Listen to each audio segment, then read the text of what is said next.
Srinagar fort Abbas खबर शामिल करते हैं। हमारे डायरेक्टर जनूबी पंजाब मोहम्मद कलीम अफजल चौधरी की रिपोर्ट के मुताबिक एलामिया इजलास सेक्रेटरी यूनियन कौंसिल तहसील फोर्ट अब्बास आज मोरखा 2 सितंबर 2024 secretary union council Fort Abbas का हंगामी इजलास ज़ेर सदारत तारक जावेद ज़िलाई सदर all Punjab secretary union council association Punjab मुनक्किद हुआ।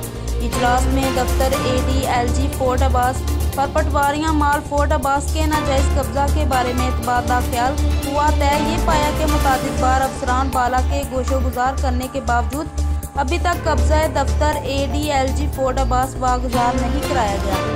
लिहाजा अपने महकमा माल के अफसरान साहबान को मुतल्ला किया जाता है कि अगर 5 सितंबर 2024 तक दफ्तर ADLG फोर्ट अब्बास को पटवारी हजरात से खाली ना करवाया गया तो पहले मरहला में फोर्ट अब्बास तहसील की यूनियन कौंसिल्स की मुकम्मल तालाबंदी कर दी जाएगी।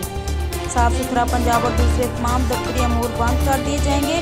दूसरे मरहला में ज़िला बहावलनगर की तमाम यूनियन कौंसिल्स की तालाबंदी कर दी जाएगी और तीसरे मरहला में एहतजाज पूरे सूबा पंजाब में शुरू कर दिया जाएगा।